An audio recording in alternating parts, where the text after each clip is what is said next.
bismillah.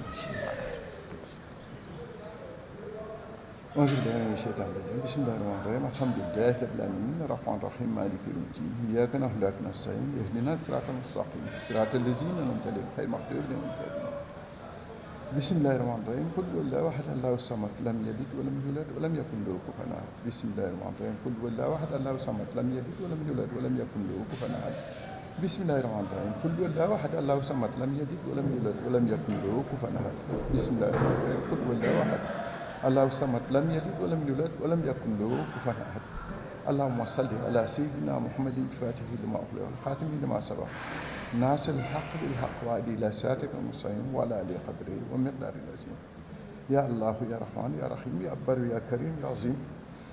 Toi l'omnipotent qui comprend toutes les langues, nous vous demandons de bénir cette initiative que nous menons, qui est destinée surtout aux populations. Et à travers la présentation qui sera faite tout à l'heure, vous pourrez voir que c'est une population faible, démunie, qui a besoin d'assistance, de visibilité. Que Dieu nous assiste et nous accorde un plein succès pour le travail que nous entamons. En dehors donc, du fait donc, de nouer donc, des contacts aussi, donc être au service donc, de notre communauté. Et je pense que tel est donc le credo d'abord donc, de l'Agitas dans un premier temps.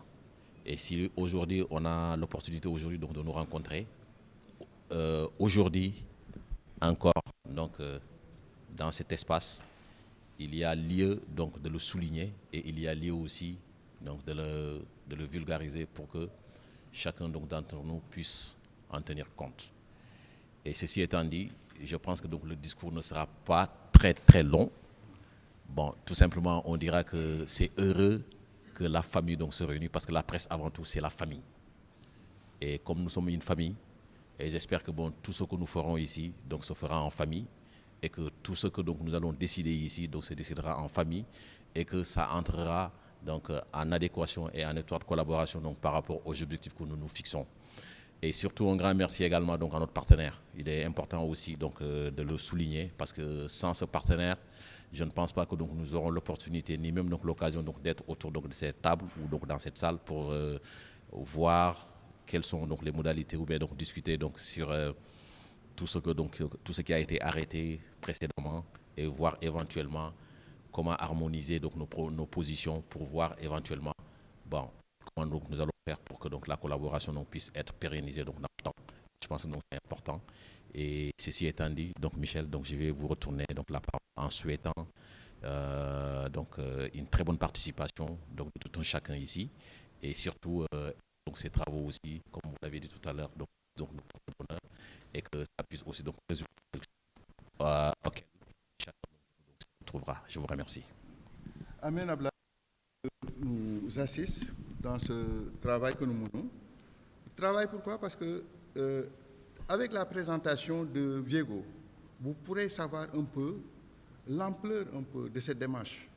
Parce que le secteur informel, l'économie informelle, est un point très important de notre économie. Et quand on creuse, il y a souvent des aspects qui sont oubliés. Sur un côté un peu anecdotique, je peux dire, il y a eu un jour sur Facebook, répondais à une nièce qui parlait un peu du travail abattu par les mères de famille.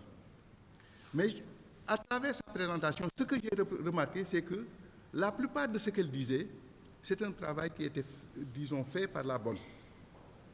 Un travail qui était fait par une lingère qui venait, un travail qui est fait par les gens qui travaillent, qui évacuent un peu les déchets et autres. Je me suis dit, c'est bien, certes, elle fait un excellent travail, elle se déplace le matin, avant 8 heures, elle quitte la maison pour aller au travail. Et qu'est-ce qui fait le travail derrière elle? C'est tout un réseau, c'est toute une chaîne. Donc, à travers la présentation, d'abord de Viego, pour nous permettre de mieux connaître le partenaire, nous pourrons avoir un aperçu de ce qui va se passer parce que ce sera suivi d'un panel, d'une présentation de l'étude qui a été réalisée. Au regard de la recommandation 2004 de l'OIT, l'Organisation internationale du travail, les termes économiques informels désignent toutes les activités économiques des travailleurs et des unités économiques qui, en droit ou en pratique, ne sont pas couvertes ou sont insuffisamment couvertes par des dispositions formelles. Ne désigne pas les activités illicites, en particulier la fourniture de services ou la production, la vente, la possession ou la consommation de biens interdits par la loi, y compris la production et le trafic illicite de stupéfiants, la fabrication et le trafic illicite d'armes à feu, la traite des personnes et le blanchiment d'argent, tels que les définissent les conventions internationales pertinentes. La recommandation 2004 de l'Organisation internationale du travail cherche à orienter les membres de cette institution à faciliter la transition des travailleurs et des unités économiques de l'économie informelle vers l'économie formelle, tout en respectant les droits les droits fondamentaux des travailleurs et en offrant des possibilités de sécurité du revenu, de subsistance et d'entrepreneuriat. Promouvoir la création d'entreprises et d'emplois décents, leur préservation et leur pérennité dans l'économie informelle, ainsi que la cohérence entre les politiques macroéconomiques d'emploi, de protection sociale et les autres politiques sociales. Prévenir l'informalisation des emplois de l'économie informelle. Souvent, il y a des idées reçues, des mythes qui entourent le secteur de l'informel, parmi lesquels on peut citer l'économie informelle. Certaines personnes pensent que l'économie informelle diminue ou fait disparaître ou disparaît avec la croissance de l'économie, avec la croissance économique. L'économie informelle est constituée de véritables entrepreneurs qui cherchent à éviter l'imposition et la réglementation. Les gens pensent aussi que l'économie informelle est constituée d'entrepreneurs qui cherchent à éviter l'imposition et la réglementation. Les sociétés informelles représentent une compétition injuste pour les sociétés formelles car elles ne paient pas d'impôts, de loyers ou de contributions aux services. L'économie informelle n'est pas reliée à l'économie formelle. L'économie informelle est constituée d'activités traditionnelles qui ne font pas partie de l'économie moderne. L'économie informelle ne contribue pas à l'économie. L'économie informelle est hors d'atteinte de l'État et de ses lois. Tout ça, ce sont des idées que les gens véhiculent, que les gens pensent par rapport au secteur informel. Nous allons laisser, tout à l'heure, notre partenaire va revenir sur ça et entrer dans le fond pour nous permettre de mieux comprendre les difficultés qui existent réellement dans le secteur. Je vous remercie de votre aimable attention.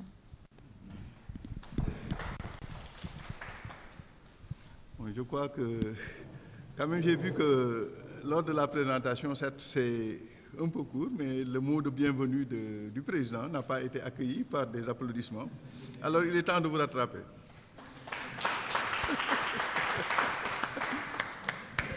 À la création de Hugo, on avait constaté que les femmes étaient insuffisamment prises dans les politiques publiques. C'est ça qui a motivé la création de Hugo en 1997. C'est des chercheurs, des juristes, des hommes de développement, il y a même des journalistes. Ils ont mis en place Hugo pour aider les travailleurs en emploi informel à sécuriser leurs moyens. Ils ont fait un focus sur la personne. C'est vrai, il y a le travail qui est là, mais c'est la personne d'abord. Donc c'est ainsi que Hugo a été créé. Et dans les programmes de Hugo, nous avons ce qu'on appelle les villes focales. Il y a un programme Hugo qui s'appelle Ville focale. Dans les villes focales, on cherche à renforcer les organisations des travailleurs en emploi informel sur le plan politique, mais sur le plan institutionnel aussi. Ceci, c'est pour mieux soutenir leurs négociations avec les autorités, que ce soit les autorités locales ou les autorités centrales. Et dans ça aussi, nous pensons qu'il y a souvent des conflits dans la ville. Nous pensons qu'à travers notre intervention, nous devions contribuer aussi à apaiser les tensions en ville. C'est pourquoi nous cherchons toujours à améliorer la connaissance des autorités locales sur les études que nous faisons, les statistiques, ou bien sur le cadre légal qui existe, ou bien sur les forces antagonistes qui existent dans le pays. Ça, ce sont des axes sur lesquels nous sommes appelés à travailler ici. Et nous ne pourrons pas le faire seul. Je pense que cet espace aujourd'hui, si ça aboutit à ces résultats, nous sera d'un grand apport. Nous sera d'un grand apport parce que nous avons besoin de tout le monde pour réussir les objectifs que nous avons. Il faut ajouter aussi qu'il faudrait, dans ce cadre-là, continuer à travailler avec à atteindre les objectifs que nous avons. Déjà, nous avons le cadre légal, l'étude qui a été faite par le professeur Ibrahim Ly de l'Université de Dakar. Nous avons l'étude de base qui a été faite, que Aïda va nous présenter bientôt, sur laquelle nous allons tous discuter, parce qu'en 1 heure ou 2, on ne peut pas parler de tous les problèmes. Je pense que sur la base de la présentation d'Aïda, nous pourrons mieux répondre aux questions et revenir sur les préoccupations de l'économie informelle. Je pense que je vais m'en arrêter là pour donner assez de temps à Aïda pour sa présentation. En 2011, au Sénégal, les contributions du secteur informel non agricole ont été de 41,6% et 57,7% de la valeur ajoutée non agricole. Ça, ce sont des études faites par l'ANSD en 2013. À Dakar, on se rend compte que l'emploi informel, le pourcentage de l'emploi non agricole était de 4%, c'est-à-dire 65% dans le secteur informel en 2013. Et malgré ces contributions singulières, les travailleuses et travailleurs en informel font l'objet de discrimination ou de stigmatisation et harcèlement au sein de la société et surtout de la part des autorités de Dakar. Ils ne sont ni inclus ni pris en compte dans la conception des politiques et des projets de développement urbain qui touchent leur vie et leurs moyens de subsistance. À part cela, il y a ce que l'on appelle le cadre légal, comme vient tout juste de le dire M. Soumaré. Et c'est un cadre, un environnement, c'est tout un ensemble d'environnements que l'on peut appeler le cadre légal. Ce cadre est obsolète et pas informel. Les travailleurs de l'informel ne sont pas protégés par le Code du travail. La loi 6750 de novembre 1967, modifiée par la loi 7505 de décembre 1975, réglemente les activités entreprises dans les espaces urbains. Il y a aussi l'arrêté ministériel numéro 979 du 23 janvier 1968 en ce qui concerne les travailleurs domestiques et les gens de maison. La politique n'aborde pas les défis et les problématiques des travailleurs et travailleuses de l'informel. Pourquoi? Parce qu'ils ne mettent pas l'accent sur les unités, parce qu'ils mettent l'accent sur les unités économiques et non pas sur les personnes qui travaillent à leur compte. Ils sont trop orientés vers certains secteurs professionnels ou encore ces politiques sont développées sans la participation, encore la connaissance ou encore sans connaître à fond les défis auxquels ces travailleurs sont confrontés. On peut aussi se poser la question de savoir qui sont ces travailleurs ou encore ces travailleuses informelles. C'est souvent des familles pauvres, en absence d'alternatives de travail, qui recouvrent au niveau du travail informel, c'est-à-dire qui tournent vers l'économie informelle pour pouvoir subvenir à leurs besoins. 2 sur 3 sont âgés, ces travailleurs sont âgés de 15 à 35 ans. Ça aussi, ce sont des études faites par l'ANSD en 2013. Ce sont aussi des ménages avec 4 enfants en moyenne. 46% de ces travailleurs dans le secteur informel non agricole à Dakar sont des femmes, mais 80% des femmes qui travaillent le font en emploi informel. 64% n'ont pas dépassé le niveau de l'école primaire, c'est-à-dire si l'on s'abstient à savoir quel niveau d'études ils ont, c'est des personnes qui n'ont pas dépassé l'école primaire. 26% n'ont aucun type d'instruction. Si l'on s'appesantit sur les conditions de travail de ces derniers, on peut dire que c'est des conditions de travail qui ouvrent dans l'économie informelle sont précaires, c'est-à-dire c'est des conditions de travail précaires. Pourquoi? Parce que ces travailleurs sont sans abri, ils n'ont pas accès à des toilettes, les services des égouts et assainissement dans les marchés ne sont pas adéquats ou bien n'existent pas, ou encore s'ils existent sont en état de délabrement. Il y a aussi les équipements de protection ou mesures de santé et sécurité dans les lieux de travail, comme par exemple dans les décharges, à Bobos ou dans les autres décharges. On peut dire que ils sont dans des conditions de travail précaires et des conditions de travail qui ne favorisent pas un développement ou une amélioration de leurs moyens de subsistance. Ils sont aussi susceptibles d'aménager. Là, lorsqu'on parle, on fait état par rapport aux domestiques. ce qu'on appelle les gens de maison, ceux qui travaillent dans les ménages. Pour arriver à parler par rapport à la protection sociale, les principales barrières que l'on retrouve au niveau du service de santé, les personnes travaillant en emploi informel considèrent l'accès à des soins de santé publique de qualité comme une priorité absolue. C'est-à-dire les travailleurs dans l'informel, certes dans les services de santé, mais ce qui est un service de santé de qualité, soit des services de santé de qualité. Raison pour laquelle il a été mis en place ce que l'on appelle la couverture maladie universelle, offrant des services de santé gratuits aux jeunes enfants et une couverture de santé de base par le canal des assurances mutuelles. La plupart des personnes travaillant en emploi informel ne sont pas encore assurées. Il y a la discussion également sur la protection sociale, doit aborder aussi la question qui s'occupe des enfants quand les travailleuses et travailleurs de l'informel vaguent à leurs occupations. Qui va s'occuper de leurs enfants? Il y a aussi cette question. La garde d'enfants incombe ordinairement et disproportionnellement aux femmes. C'est toujours aux femmes de s'occuper des enfants. Donc cette question touche particulièrement les travailleuses en termes de leur capacité d'accroître leurs revenus et leur mobilité économique. C'est des femmes qui vaguent à des occupations, soit c'est des lingères, soit c'est des domestiques, mais qui ont souvent des problèmes par rapport à la garderie de leurs enfants.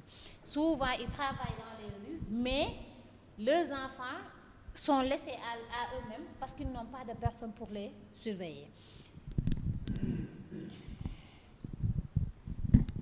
Là, on vient sur la partie par rapport aux engagements des autorités. Pour s'attaquer à ces problèmes, en opérant les changements nécessaires, les personnes travaillant en emploi informel veulent s'engager auprès des autorités à tous les paliers du gouvernement. C'est-à-dire qu'ils veulent des dialogues ou bien des conversations qui leur permettent d'avoir avec les autorités plus de reconnaissance.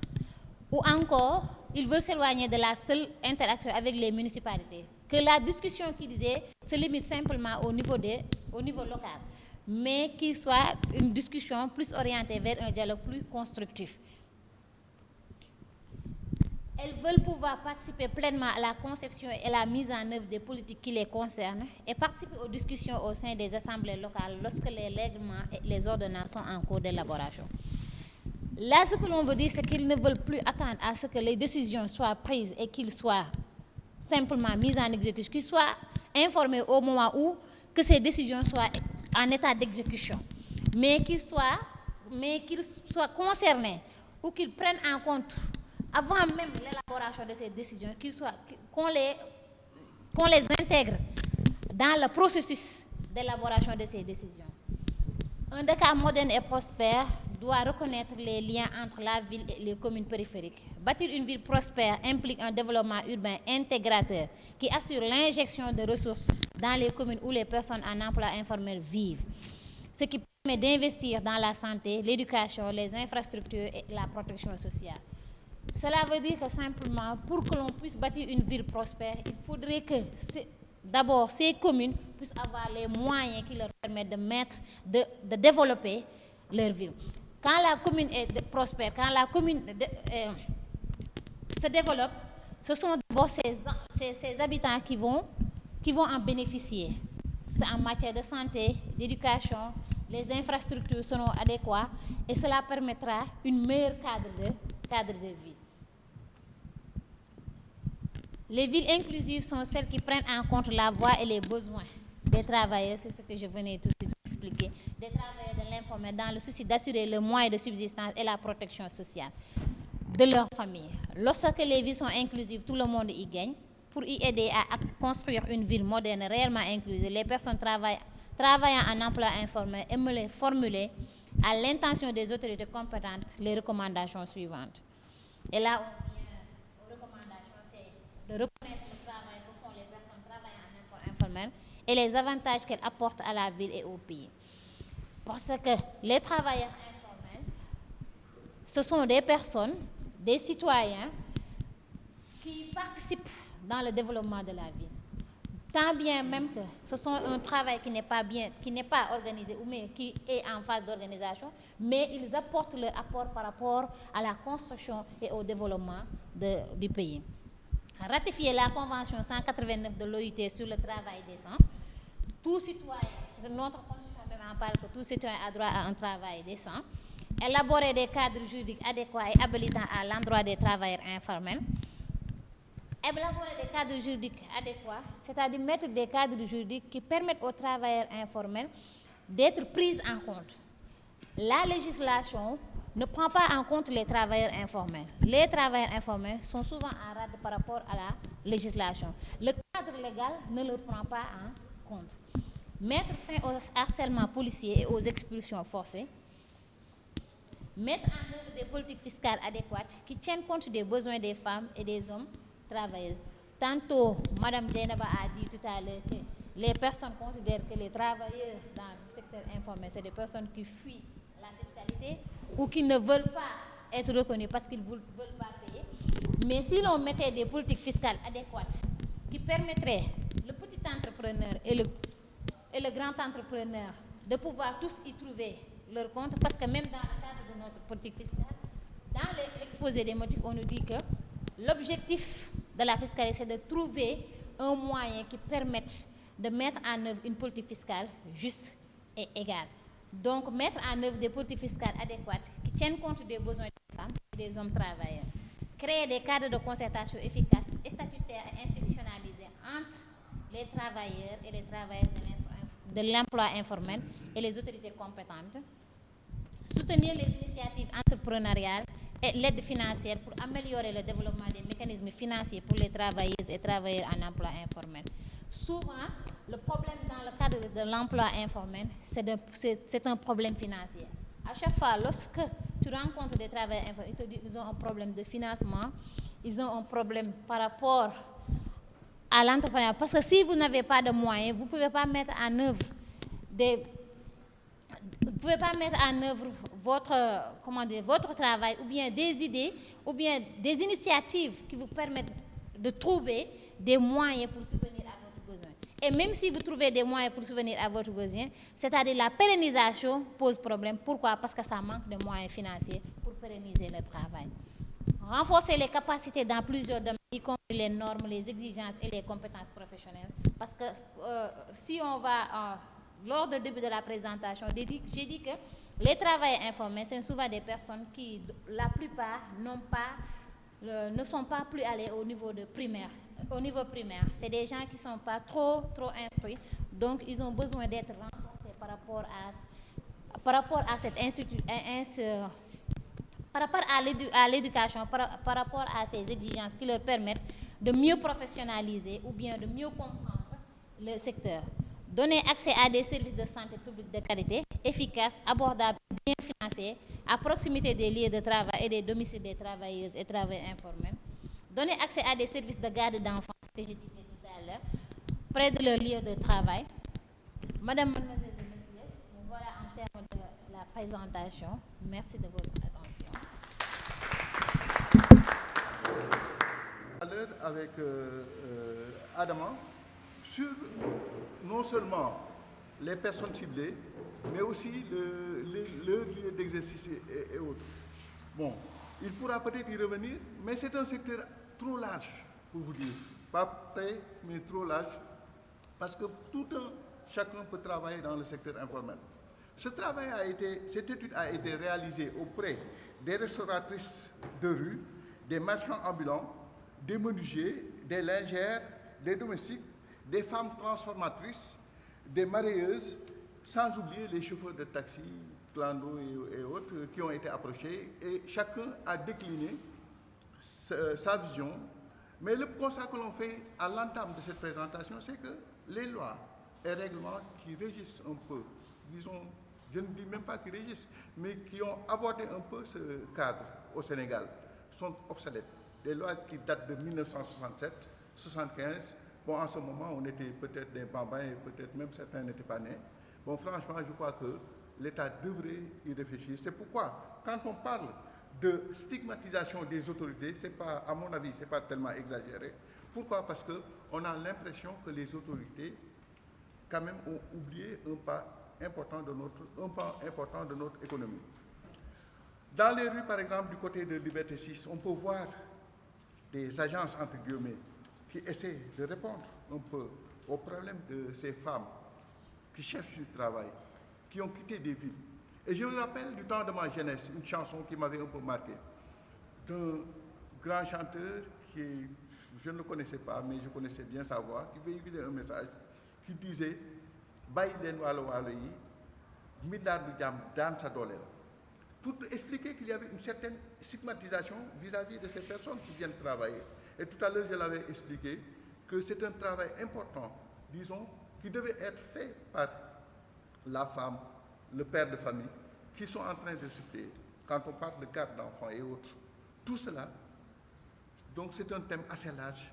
Je crois que Awa, Aïda, attends pour moi, a assez résumé la situation. Donc, au cours de ces échanges, je ne sais pas si nous allons marquer la pause parce qu'il est plus de 18 heures, ou bien enchaîner. Chacun pourra non seulement poser des questions pour avoir, disons, des éclaircies sur certains aspects, mais aussi apporter une certaine contribution. Parce que, en vous parlant, je me dis que même pour la restauratrice, pour le menuisier, ne serait-ce qu'il y a chaque jour des agents municipaux, ou bien ils passent à la mairie pour payer quelque chose. Donc, avec une certaine stratégie, pourquoi ne pas, même si c'est 1% ou 5%, augmenter quelque chose qui pourra les couvrir? Demain, si on dit que l'atelier de ce menuisier a brûlé, que lui restera-t-il? Rien que des larmes. La femme qui travaille dans un foyer, quand elle reste un mois sans être payée pour une somme modeste de 30 000, 35 000, moins de 50 000, où est-ce qu'elle va se prendre? Elle va abandonner pour chercher autre chose.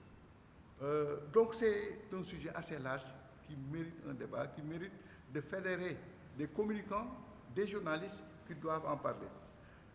En tant que journaliste, je me dis qu'on a besoin de comprendre quelque chose avant de véhiculer un message. Et, monsieur le modérateur, donc je voudrais d'abord exprimer toute la satisfaction que j'ai eue des résultats de l'étude qui ont été présentés aujourd'hui par Madame Awa. Hein? Et voilà, c'est ça. Donc je crois que, en fait, c'est une étude qui a vraiment fait un balayage d'un certain nombre d'interrogations souvent qu'on se faisait sur la question de l'économie informelle. Moi, je ne vais pas poser des questions, mais je voudrais apporter juste une ou deux petites contributions en termes de recommandations. Parce que dans les recommandations qui ont été évoquées lors de cette étude, il a été mentionné un peu une recommandation qui interroge en fait par rapport à la ratification de la Convention 189 de l'OIT sur le travail décent.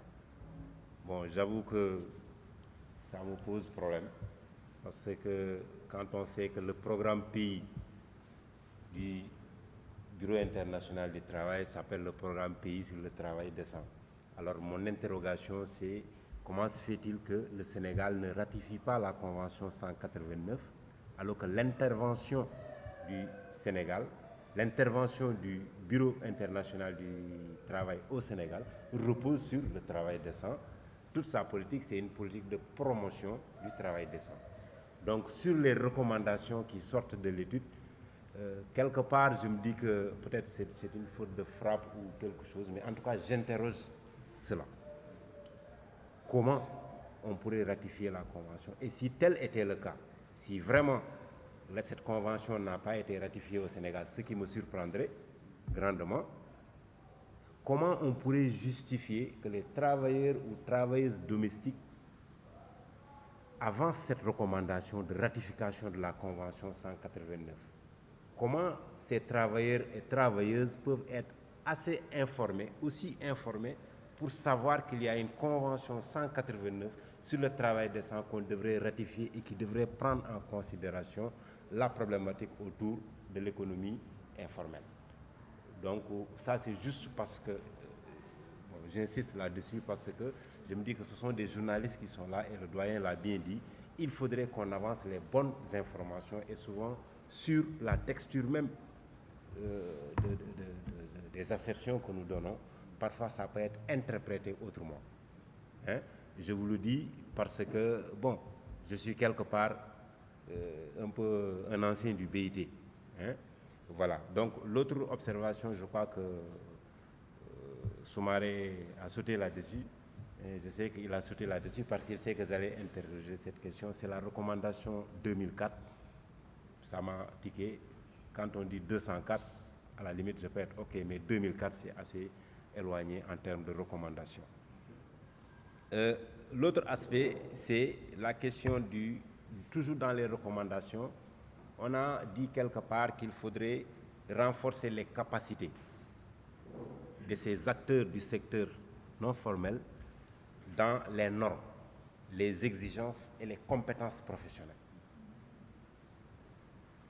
J'avais fait une étude, moi, sur la question de l'apprentissage traditionnel. Aujourd'hui, la question que je continue à me poser, c'est où se trouve la limite entre l'apprentissage et la formation professionnelle? Ou qu'est-ce qui fait la différence entre l'apprentissage et la formation professionnelle? Donc nous pourrons revenir sur ces deux aspects qu'il a. Parce que même à travers ces questions, il y a quelque chose qui m'est venu à l'esprit. Peut-être que j'aurai peut-être l'opportunité d'en parler. Je ne sais pas, peut-être c'est pas trop demandé, mais par exemple, on peut parler de la Convention 189. Mais réellement, est-ce qu'on a un peu détaillé ce que contient la Convention 89 avant de revenir un peu à ce cadre? Bon, et puis l'autre question qui est parallèle à ça aussi, c'est que par rapport à cette partie, à quoi remonte cette étude pour savoir s'il y a eu des avancées ou non durant ce que vous avez signé? Donc pour confirmer si effectivement c'est une erreur ou bien c'est réellement l'État du Sénégal n'a pas ratifié un peu cette convention 189. Comme on l'a dit tout à l'heure, les journalistes doivent relayer la bonne information. Titrer par exemple que le Sénégal n'a pas ratifié la convention alors que c'est déjà fait, bon, un démenti peut, disons, décrédibiliser un peu le journaliste et même l'organe qui a publié cette information. Donc c'est pourquoi, lui, il recommande de vérifier effectivement ça. Mais comme c'est vous, Soumaré, qui avez réalisé cette étude, la question aussi vous retourne. Est-ce que vous avez vraiment vérifié sur ça? On ne connaissait pas encore la situation de l'économie informelle au Sénégal et la situation des travailleurs en emploi informel. Avant toute action, nous faisons toujours des études pour connaître la situation réelle et intervenir. Nous avons rencontré autant de problèmes avec les travailleurs et nous avons reçu beaucoup d'informations qu'ils nous ont données et nous nous sommes dit qu'il faut aller vers la vérification de ces informations. Ils nous ont parlé de la ratification de la Convention 189. Ils nous ont parlé aussi de l'interdiction légale de leur activité chez les marchands ambulants. Nous nous sommes dit, ah là, il y a un souci, il faudrait faire aussi une étude dans ce cadre-là. Ça, c'est l'étude de base qui nous permet d'intervenir en recensant tous les problèmes, mais en les vérifiant. Sur la Convention 189, nous avons reçu l'information des travailleurs, mais nous devons faire à notre niveau, nous allons le faire. C'est une étude que nous allons faire, une recherche sur est-ce que la Convention a été ratifiée ou pas. Mais je dis déjà, quand on a reçu l'information, nous, sur les premières recherches qu'on a faites, on n'a pas vu là où le Sénégal figure sur les pays qui ont ratifié. On s'est dit non, il faut mener réellement une étude. C'est la raison pour laquelle, concernant tout ce qui est le cadre juridique au Sénégal, nous avons commandité une étude auprès du professeur Ibrahim Ali, dont je parlais tantôt, qui est de l'Université de Dakar. Et cette étude, nous allons aussi le partager avec vous. Parce que, l'interdiction de l'activité de l'ambulance des marchands. C'est tout juste la loi 6750 qui interdit la vente sur la rue, sur l'espace public. La motivation de ça, quand nous avons fait l'étude, on s'est rendu compte, en fait, la motivation, c'était tout juste parce que les marchands ambulants, les talibés qui sont sur la route, les laveurs de voitures, ils gênaient les touristes. Voici la motivation. Ils gênaient les touristes et les étrangers. Et quand nous avons fait l'étude de base avec les travailleurs en emploi informel, on s'est rendu compte que la motivation en elle-même n'est plus appropriée. Elle est quasiment anachronique. Mais on s'est rendu compte qu'il y a eu des modifications et des révisions qui ont été faites. Déjà, quand on prend le code de l'urbanisme, on revoit encore cette occupation de la gestion de l'espace public. Et au lieu de modifier la loi, ou bien au lieu d'effacer les sanctions qu'il y avait, il y a plutôt un renforcement de ces sanctions qu'il y a eu. C'est pourquoi on s'est dit, avec le développement économique de ce pays, et on sait que l'économie informelle porte à un pourcentage énorme l'économie du pays, il faudra réviser les lois qui sont là.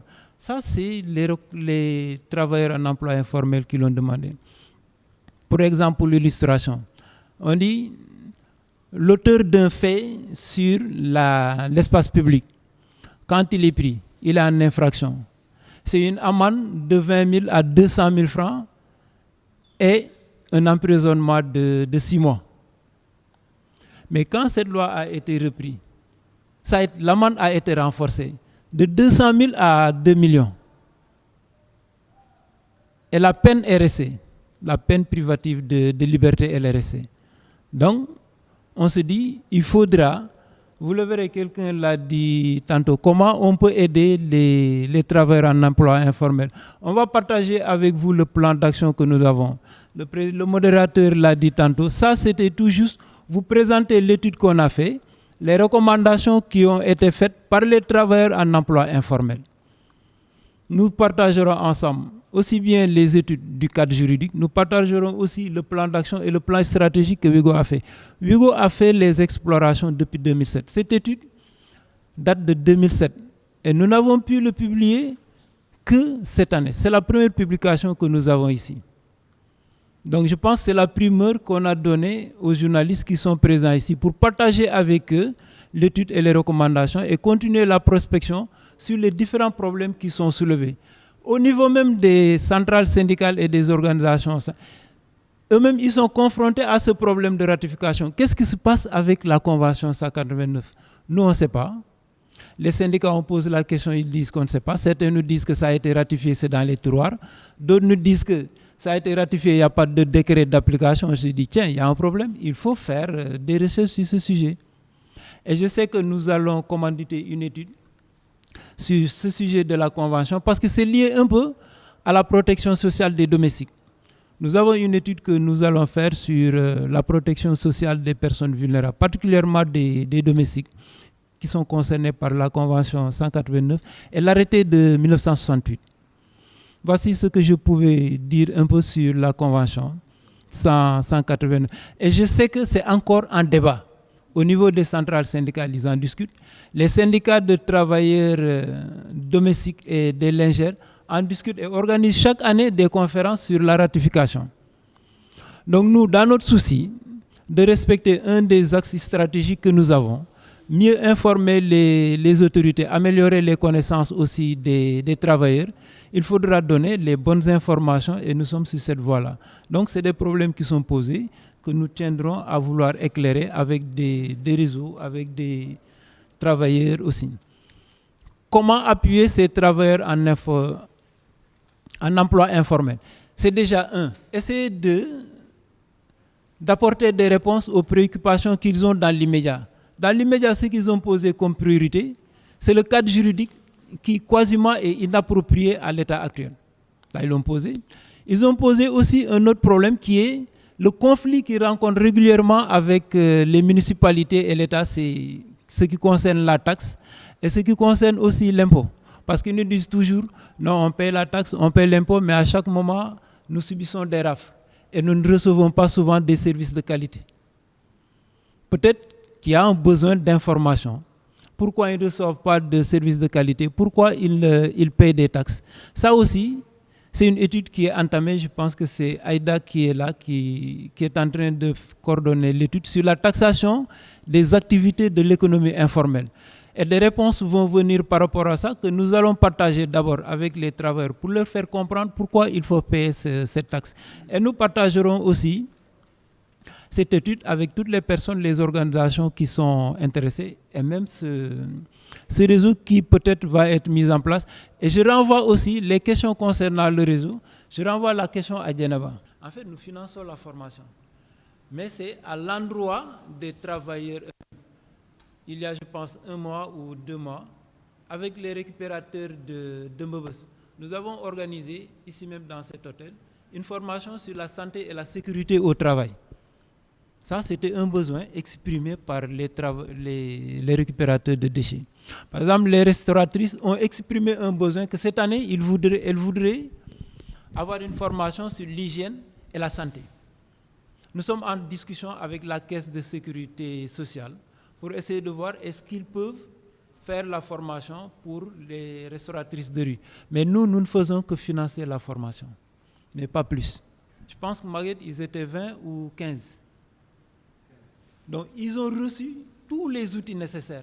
Et nous avons organisé 2 ou 3 journées de sensibilisation au niveau de la décharge. Dans les différents sites, parce que la décharge, pour ceux qui connaissent, la décharge, et pour ceux qui ne connaissent pas, la décharge est divisée en 3 zones. Il y a la zone qu'ils appellent à bord, c'est tout juste à l'entrée. Il y a la décharge, il y a le site de Gouigui et le site de Bawol.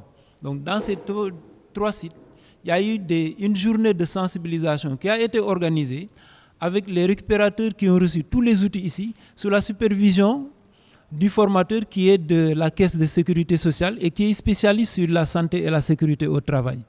Donc c'est comme ça qu'on fait. S'il y a une démultiplication qui est faite, il faut le dire, hein, formation et apprentissage et sensibilisation. Il y a en fait des nuances. Je pense que la formation a une durée beaucoup plus longue. Je ne suis pas là peut-être pour donner une leçon. C'est tout juste pour dire, c'est un terme général qu'on utilise en fait dans ces activités pour parler de formation. Mais en général, c'est tout juste un apprentissage parce que c'est à long terme. Avec Vigo, il y a un suivi régulier pendant toute l'année. Quand ils reçoivent une formation, il y a un suivi très régulier que nous faisons avec le formateur ou bien avec l'organisation experte qui a fait la formation. Et régulièrement, au niveau de l'organisation qui a reçu la formation, nous organisons ce qu'on appelle des réunions de suivi pour voir est-ce que ce qu'ils ont reçu a été bien approprié. Donc, ce n'est pas pour former et former, parce que Hugo intervient, c'est pour un temps déterminé. C'est pourquoi il est important dans le cadre de notre travail. C'est ainsi que nous pensons. S'il y a des secteurs socio-professionnels dans ce pays qui peuvent apporter un plus ou qui peuvent faire un plus dans le cadre du travail que nous faisons, nous sommes ouverts et nous les invitons. Et nous avons un devoir avec eux, quelles sont les possibilités de collaboration, sous quelle forme, dans quel domaine et comment il faudra le faire. Je pense aussi que c'est pour répondre un peu à quelqu'un qui disait est-ce qu'il y a un budget pour le réseau qui va être mis en place. De toute façon, c'est un sujet de discussion. Nous, ce dont nous sommes capables, nous le dirons. Mais je dirais aussi que Vigo n'est pas une banque. Hein. Hier seulement, dans une réunion à la Caisse de sécurité sociale, la représentante du ministère s'est dit complètement découragée parce qu'il voulait essayer de tester le programme de protection sociale qu'ils ont mis en place. Et ils ont ciblé les mécaniciens et les menuisiers. Mais à chaque fois qu'ils allaient, il y a toujours ce mot financement qui vient. Et ça les a bloqués un peu. Si l'État est un peu bloqué, bon, nous, on essaie d'y aller quand même avec les populations. Partout où Vigo intervient dans le monde, c'est à travers 2 aspects. L'aspect organisationnel, l'appui à l'organisation, et aussi l'aspect aussi à permettre aussi à travers des formations, beaucoup d'autres supports, à ce que, par exemple, le travail en emploi informel soit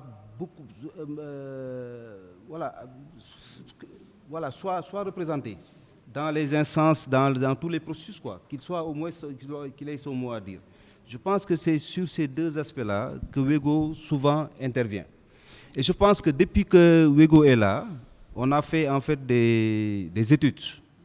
La fiscalité, le cadre légal, l'étude de référence de Mbobos qui n'est pas encore finie. Et ce sont en fait, c'est sur la base de et sur le cadre de référence, c'est sur la base de ces études-là que n'est-ce pas, que les gens vont pouvoir interagir avec les travailleurs. Et je pense que aussi il y a une question qui a été soulevée tantôt sur les questions d'apprentissage, l'apprentissage et la formation. Peut-être, je pense que l'apprentissage prépare à la formation. Peut-être que dans toutes les espaces où en fait on les met, que ce soit en fait dans l'espace des acteurs du secteur informel, que dans l'espace par exemple des artisans, etc. Dans tous ces espaces-là, ça participe ça prépare à la formation. Ça dépend maintenant de la durée qu'on donne à l'apprentissage et la durée qu'on donne à la formation. Mais de toute façon, ça prépare à la formation. Et la formation prépare en fait au métier, à l'emploi, quoi. Mais l'autre aspect aussi, que je voulais aussi souligner, c'est que la formalisation n'est pas aussi le moyen téméraire d'amélioration de la condition de vie. Parce que tu vois, par exemple, des acteurs qui étaient dans le secteur informel, qui ont fait la transition vers la formalisation, mais après qui reviennent vers le secteur informel. Parce que ce qu'ils trouvent dans la formalisation déjà, les amène à terre. L'autre chose aussi, c'est que pour aller en fait vers la formalisation, souvent les acteurs, les travailleurs du secteur informel ne comprennent pas comment on peut véritablement passer du secteur informel vers le secteur formel. Et souvent, c'est des questions qui se posent. Et puis, il y a cette lourdeur administrative qui ne leur permet pas de pouvoir suivre. N'est-ce pas? Donc, il y a tous ces aspects-là aussi qu'il faudra peut-être qu'il serait bon aussi de souligner, monsieur le modérateur. Et remercier surtout nos partenaires. Nos partenaires, sans eux, je pense qu'on ne pouvait pas se permettre donc d'avoir une telle opportunité qui consiste aujourd'hui donc à nous réunir et à discuter éventuellement donc sur l'économie informelle, donc les travailleurs et les travailleurs donc de l'informel. Ensuite, avoir l'idée donc de mettre en place un réseau. Et je pense que, comme on le dit souvent, donc l'occasion faisant donc le larron, donc c'est une bonne opportunité aujourd'hui donc pour nous donc de penser à ça. Et je pense que éventuellement donc nous nous acheminons donc à cela, qui consiste à mettre en place donc ce réseau. Mais toujours est-il que je pense qu'aussi on ne peut pas aller aussi donc sans M. Soumaré, donc autant que donc je vous le dise donc tout de suite et que vous fassiez donc une idée donc par rapport à cette collaboration. Et j'imagine que c'est le vœu aussi donc de tout un chacun donc ici présent aujourd'hui à cet atelier. Bon, je ne vais pas être très long parce qu'on est au mois de Ramadan, donc on est tenaillé par la faim et par la soif. Donc c'est l'occasion donc de vous remercier une fois encore et de réitérer une fois encore toute la reconnaissance donc de notre amicale donc à votre endroit et vous dire que voilà, comme je l'ai dit à l'entame donc de mes propos tout à l'heure, que la presse avant tout c'est une famille et comme c'est une famille donc considérons-nous comme des frères et des sœurs et je pense donc le reste donc ça va aller et que nous sommes donc sur la bonne voie. Gandhi disait si la cause est noble, les moyens suivront. Et je pense que donc sur ça, on peut dire que donc on est parti donc du bon pied. Donc le reste maintenant donc c'est de pérenniser donc ce qui a été fait ici aujourd'hui et aussi donc de nous inscrire donc dans une dynamique qui permettra vraiment donc de pouvoir donc nous réaliser et nous aboutir donc dans les futures échéances donc qui vont se présenter à nous. Voilà en gros Farah ce que je voulais ajouter. Donc tout en le remerciant encore et surtout en te remerciant également Farah. Donc d'avoir bien voulu venir modérer donc cette rencontre et surtout avec l'expérience que vous avez. Une fois encore, au nom donc de Agitas, je vous remercie. C'est un plaisir partagé.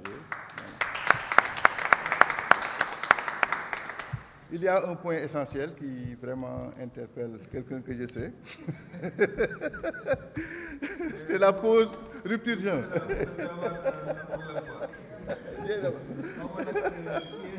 Je crois que c'est une question qu'il voulait poser. Comment ça va s'organiser?